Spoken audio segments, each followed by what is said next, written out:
Seja muito bem-vindo ao programa Contra a Capa, que, você já sabe, é esse nosso encontro semanal para poder receber aqui escritoras, escritores mineiros ou que têm uma forte ligação com Minas Gerais para falarem da sua literatura, da sua vida, de coisas curiosas que aconteçam no seu dia a dia. E aqui hoje a gente recebe o nosso querido escritor Ricardo Rigg. Ricardo, seja bem-vindo a esse espaço que é nosso, de conversa, de prosa, de ficar à vontade mesmo para poder trocar ideias. Seja muito bem-vindo. Obrigado, Flávio. O convite foi muito bem recebido, eu fiquei muito feliz, muito honrado para conversar com você sobre esses temas que são tão próprios nossos, né, da nossa literatura, das nossas histórias. E a gente vai trocar muita ideia aqui, porque assunto não falta, Sim. né? Ô, gente, para quem quer nos acompanhar, a gente está no jornal Hoje em Dia, lá no portal, toda quinta-feira, às 19 horas, e também na TV Promove, que é o canal 12 da Claro TV.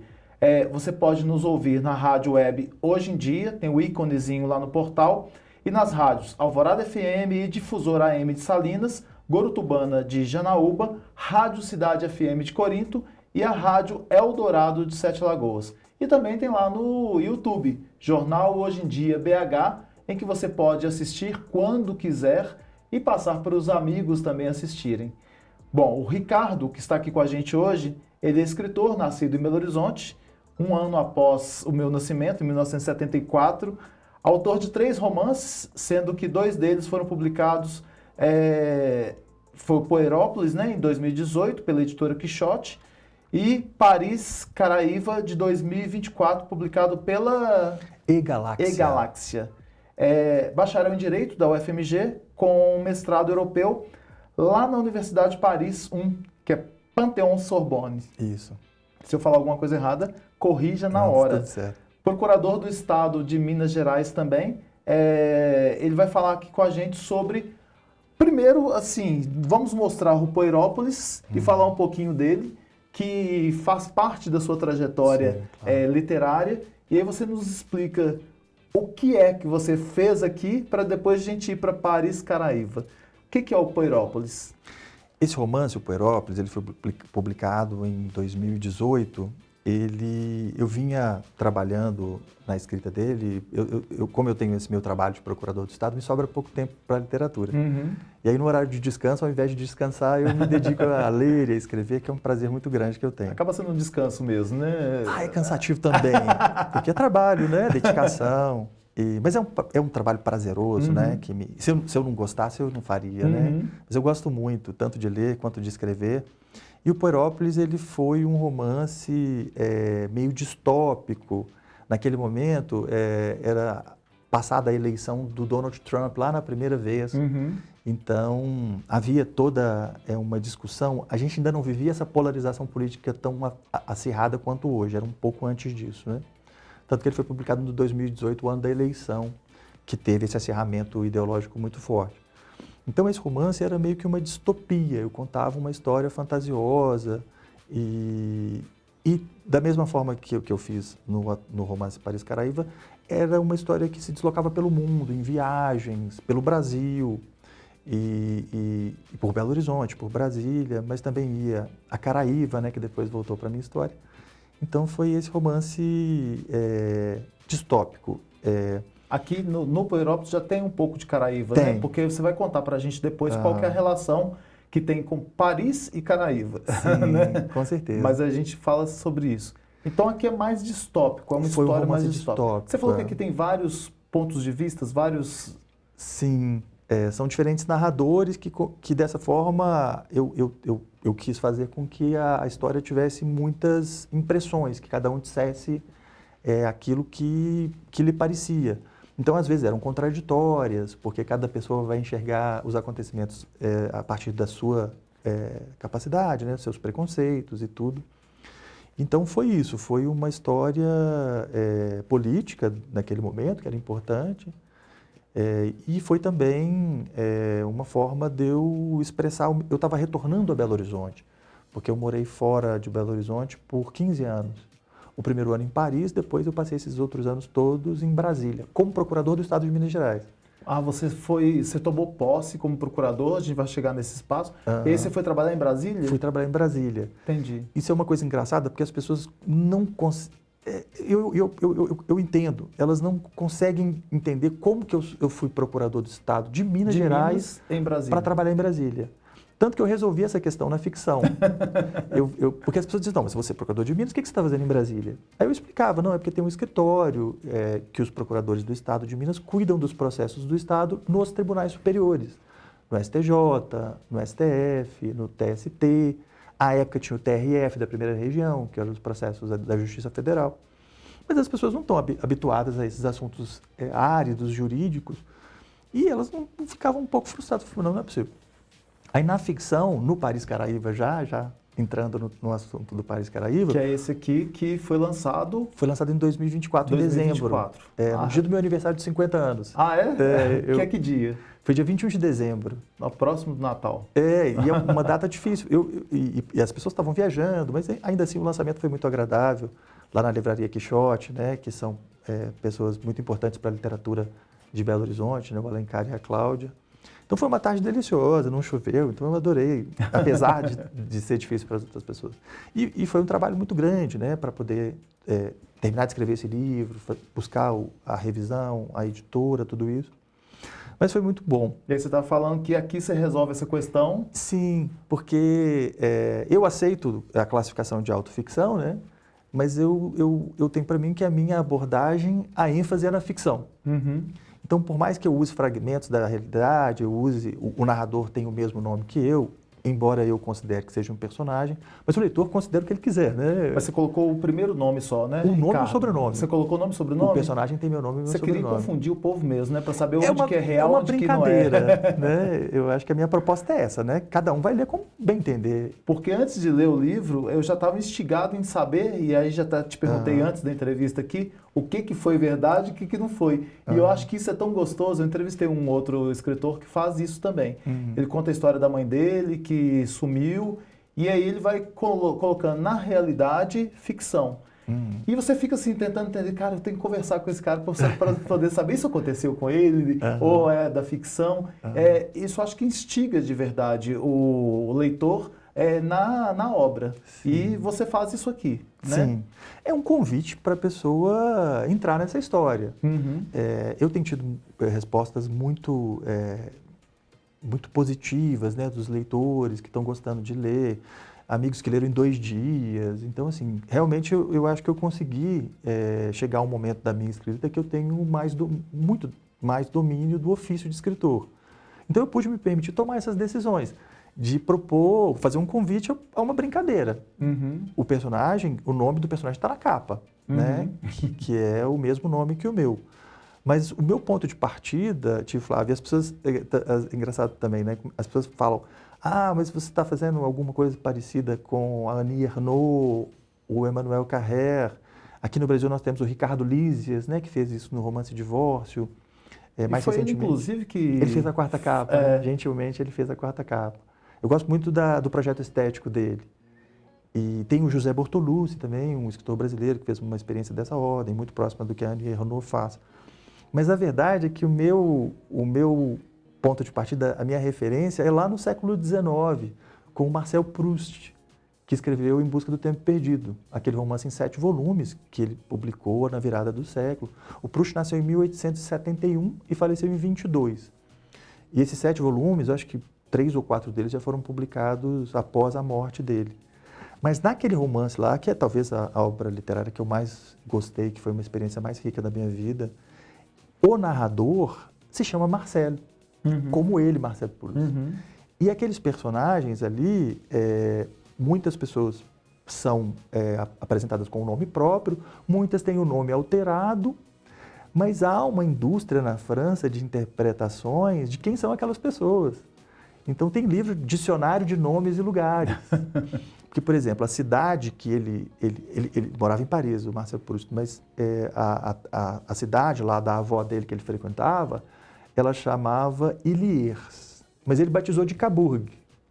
Se eu posso estar fazendo confusão aqui, que a memória pode me trair, e eu tive Covid, eu posso usar isso, né? Essa sequela cognitiva foi quase toda superada. Mas aí acho que no século XX já, no aniversário de nascimento dele, mudaram o nome da cidade. Botaram Ilyes-Kabugi, para prestigiar o nome que o Marcel Proust inventou na ficção, para associá-lo, né? Aham. E lá tem museus, né? Tem toda uma dedicação à obra do Marcel Proust. Então, lá atrás, eu já estava encontrando isso. Então, não é um fenômeno. E as pessoas, às vezes, acusam a autoficção de ser sem criatividade. Eu posso assegurar que não é o meu caso. Não é de forma alguma. Agora, me conta, então, sobre essa escrita aqui. Você foi para Paris para poder fazer um curso de mestrado. Isso em 2003, no iníciozinho lá da década, né? Uhum. Do novo século. E você voltou para o Brasil. Trabalhou aqui, tal. E aí você teve um retorno a Paris para umas férias. Sim, em 2020 havia notícias de que tinha um vírus lá na China que estava causando uma preocupação. E aí um amigo tinha se mudado para Portugal e aí nós combinamos de fazer um passeio por Portugal e depois irmos a Paris. E ainda tinha um projeto de visitar as vinícolas da Borgonha, porque uma questão pessoal minha que eu usei na literatura para o personagem é que eu passei muitos anos sem beber vinho, que eu tinha crise de enxaqueca e eu achava que era o vinho. E aí um amigo aqui, quando eu voltei de Brasília para Belo Horizonte, ele falava, mas não é possível, que história é essa? Você tem que descobrir o que te faz mal e tal. E eu realmente fiquei intrigado e descobri que, na verdade, o que me fazia mal eram os tais taninos. Então eu não podia beber os vinhos tintos, salvo os vinhos feitos com as uvas Pinot Noir e Gamay. E aí, interessado por aquilo, aí eu achei uma maravilha beber vinho depois de tantos anos, né? Com medo de ter enxaquecas, aí bebi esses vinhos, achei aqueles vinhos todos maravilhosos. E aí eu descobri que esses vinhos, eles são típicos de uma região do meio da França, ali, entre Paris e Bordeaux. Não, Bordeaux não. Entre Paris e Dijon. E aí eu falei, pô, vamos lá nessas vinícolas, experimentar esses vinhos. Aí o combinado era esse, que nós fazíamos esse passeio. Só que chegando lá, a gente estava em Portugal ainda e veio uma notícia, ó, essa história dessa Covid já chegou no norte da Itália. Aí a gente falou, nossa, mas o norte da Itália está muito perto, né? Preocupante isso. E quando a gente chegou em Paris, 2 dias depois o lockdown. E aí eu usei essa história para contar uma história maior do que ela, que foi... E aí a razão de eu ter chamado o livro de Paris Caraíva, porque a história se passa entre Paris e Caraíva. Ali você não tinha ideia de fazer o livro ainda não, né? Você estava numas férias, esse livro não estava desenhado na sua mente ainda não, né? Eu estava escrevendo outro livro. Eu publiquei o Poerópolis em 2018, então imagine, isso é 2020, eu já tinha um outro livro que estava sendo elaborado, completamente diferente desse, que era uma história que se passava no terremoto do México em 2017, que era completamente diferente.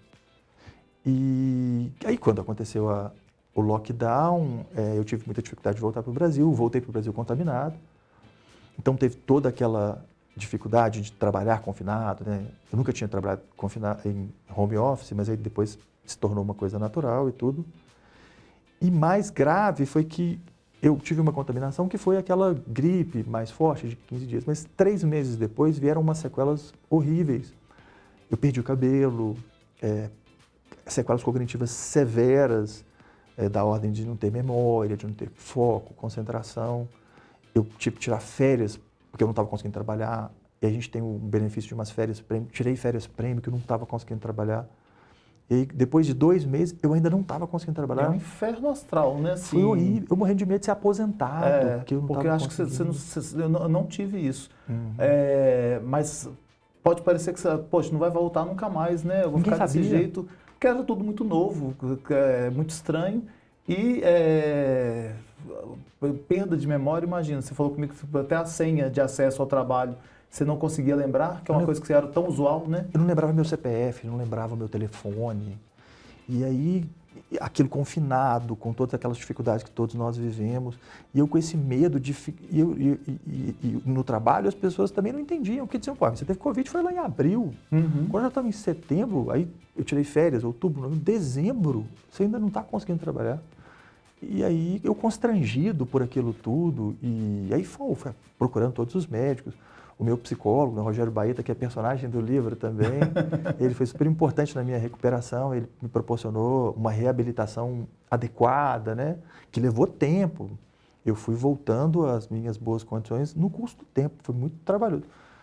E muito sofrimento, porque a gente fica pensando, nossa, mas será que não sou eu que estou achando que estou com dificuldade? Não estou? Será que isso é psicológico? É psicológico, claro que é. Também. Mas também é fisiológico.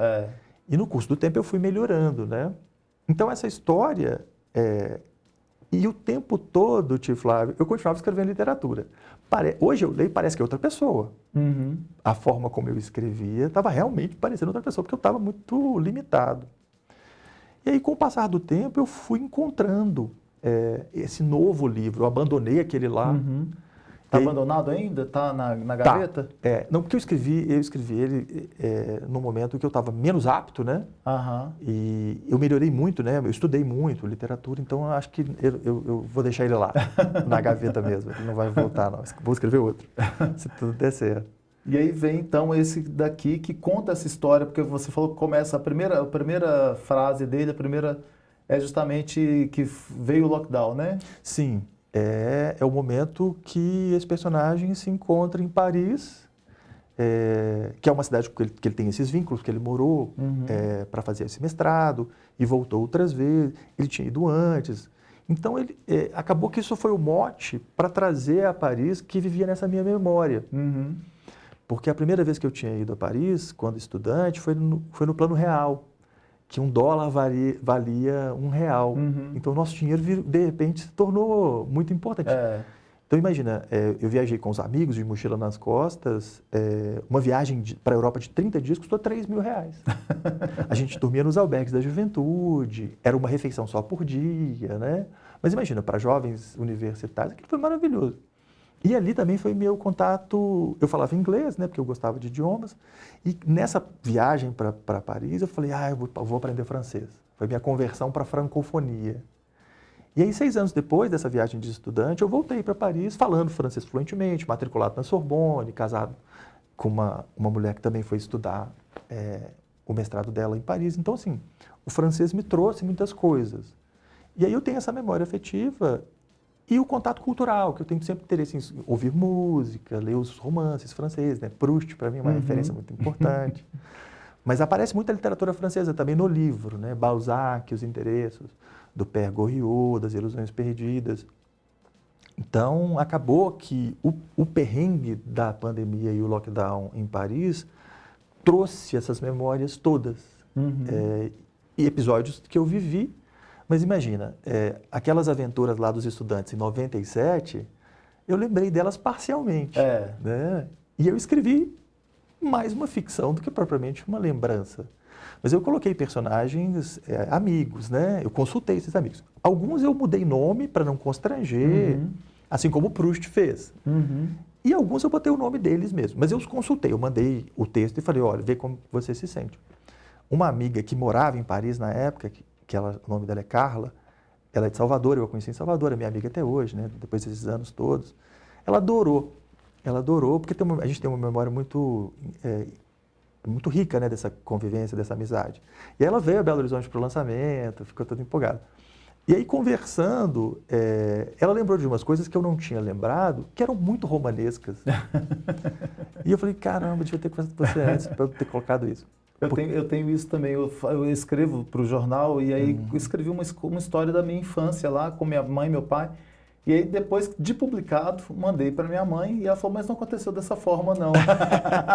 Eu falei, então já está autoficção. Sim. Porque na minha memória estava daquele jeito, sabe? Minha avó ganhou um carro Fusca e na minha cabeça era do Silvio Santos. Mas depois eles falaram que não, que era de um crédito que tinha naquela época e tal. Mas eu sempre pensei que fosse do Silvio Santos. E eu escrevi como se fosse, eu devia ter consultado ela antes, né? Mas aí ficou uma coisa interessante que eu ainda coloquei Silvio Santos no meio da história. Mas é a beleza da memória. A memória eu acredito também que a memória, ela não é fiel aos acontecimentos. A memória, ela é sempre enviesada, né? Porque a nossa visão é parcial. E tem uma questão também que eu abordei, que é uma questão que eu acho relevante nessas nossas conversas sobre literatura, é de que a gente inventa memórias. Isso o é seu verdade. episódio é de uma invenção de memória. Eu falo de uma invenção de memória porque eu falo de uns filmes que eu assisti, e os filmes são filmes... É uma trilogia que tem o cenário, inicialmente, era um trem na Áustria, depois o segundo filme é em Paris, é com aqueles atores, o Ethan Hawke e a Julie Delpy, que é um casal que vai se encontrando no curso da vida. Então são 3 filmes. E eu tinha mais ou menos a idade deles. Então me disse muito, né? E quando eu volto ao Brasil para morar em Brasília, eu fui ao cinema, a primeira vez que eu vou ao cinema, o ano todo que eu morei em Paris, eu não tinha dinheiro para ir ao cinema. Então, quando eu volto ao Brasil, vamos eu e a minha ex-mulher ao cinema para assistir esse filme, que é o Antes do Pôr do Sol, que se passava em Brasília. E eu assisti o filme aos prantos, porque estava sentindo todas aquelas emoções de mudar de cidade. Brasília é uma cidade bem... Eu gosto muito de Brasília, mas é uma cidade diferente das outras, né? Tudo muito longe, muito difícil. A gente levou... Os cinemas eram na beira do Lago Paranoá, na academia de tênis. Eu achei que o taxista estava me trapaceando. Podia trazer você para Minas, né? Eu achei que estava me levando para um lugar errado. E a minha mulher, ela morou em Brasília, a família mora em Goiânia.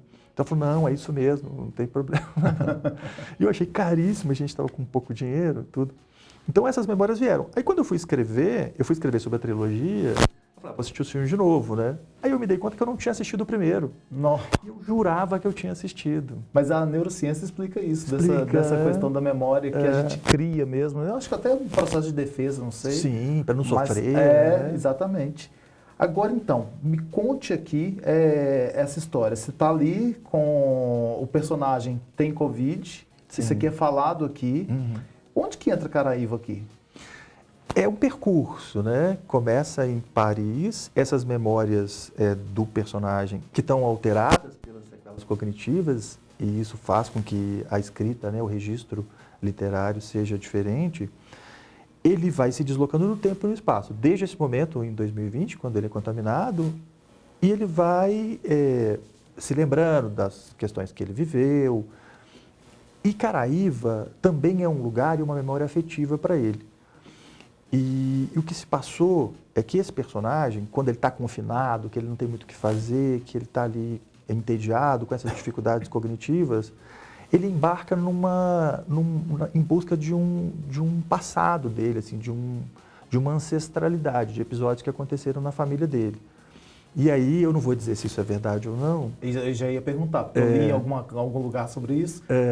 Eu deixo ao critério do leitor, assim, mas basicamente eu misturo realidade, porque o meu avô, né, que é esse ancestral que eu estou fazendo ressurgir na minha história, ele faleceu quando eu tinha 16 anos, então eu não tenho assim tantas memórias de convivência com ele.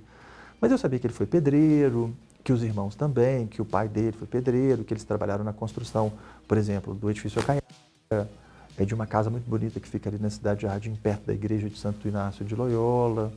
Então, assim, o trabalho do meu avô está pela cidade, né? Imagina, você vê o edifício Acanhaga e pensa, meu avô trabalhou ali, uma coisa bonita.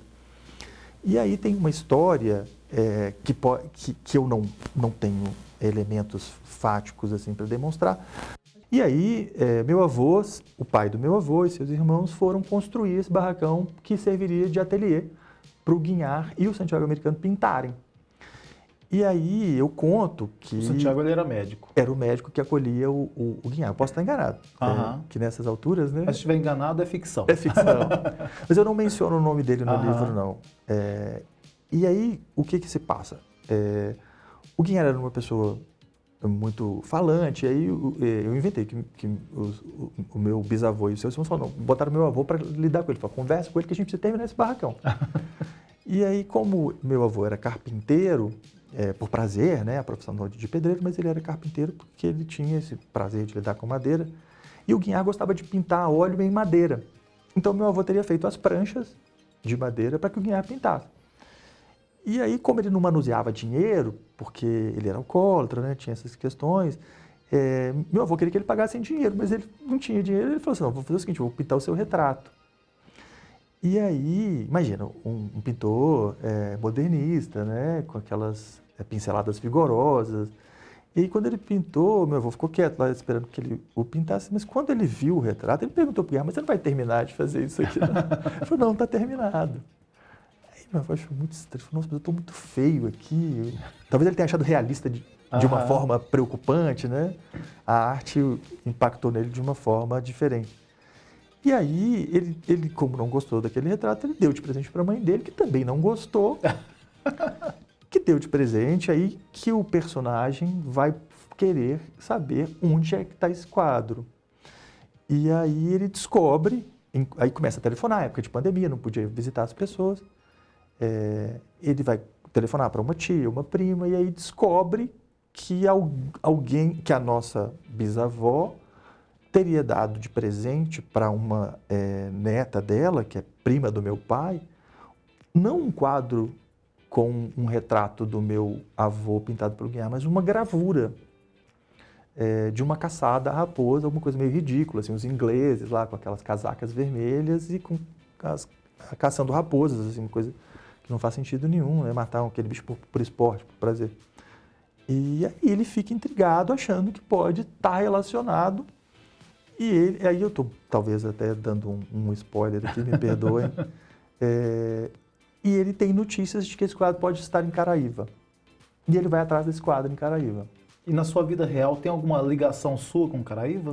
Sim, um grande amigo meu, o Alessandro Felizola, ele foi para lá muito, muito jovem ainda e comprou uns lotes e aí construiu uma casinha para ele. Então, eu visitava Caraíva com frequência em função dessa minha amizade com o Alessandro. E aí, às vezes, eu fui a Caraíva sem o Alessandro. E aí eu criei essa relação de apreço, afeto, né? É uma vilazinha de pescadores ali no sul de Porto Seguro. Fica entre o rio, o mar e uma reserva Pataxó.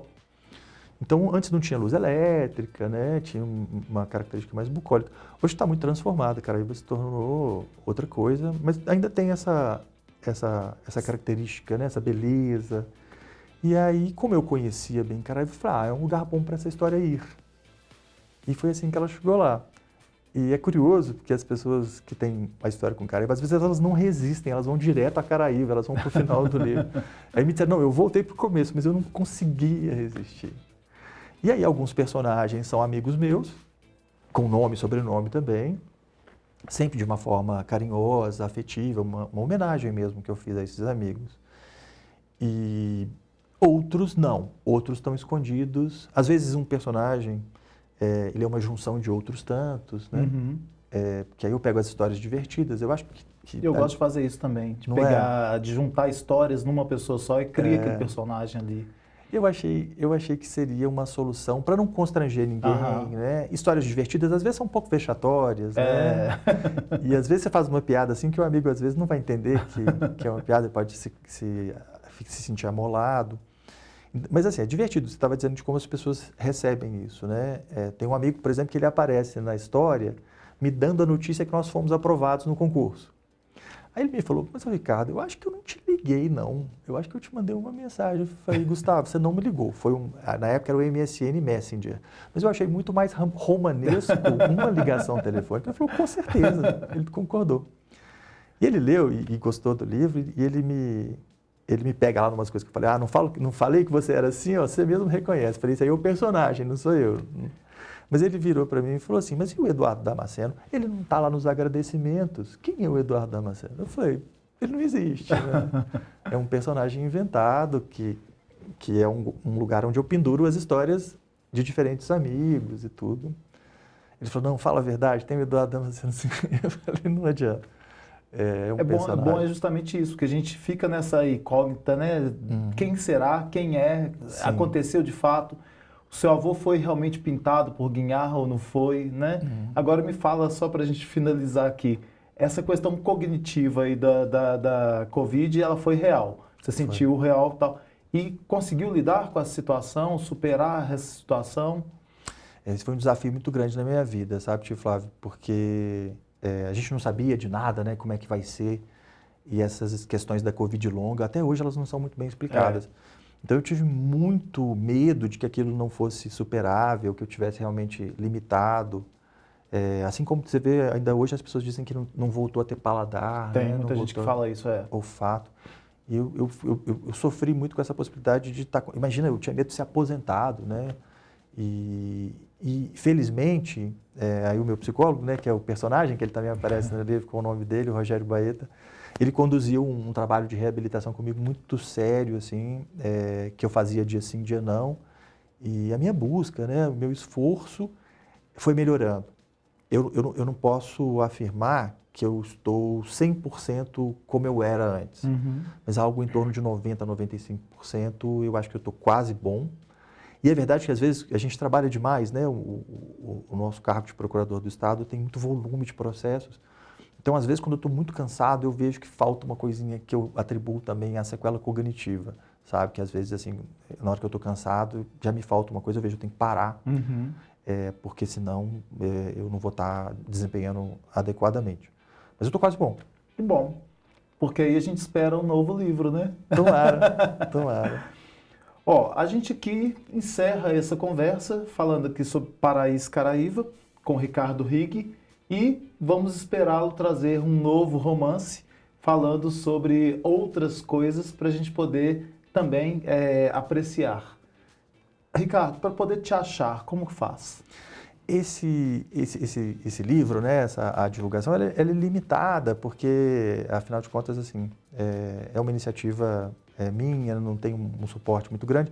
Então, basicamente, é o perfil do Instagram, que é Ricardo Rigg, tudo junto, né? O meu sobrenome é R-I-G-H-I, e aí tem aquele sobrelinha, né, o underline. Depois do nome.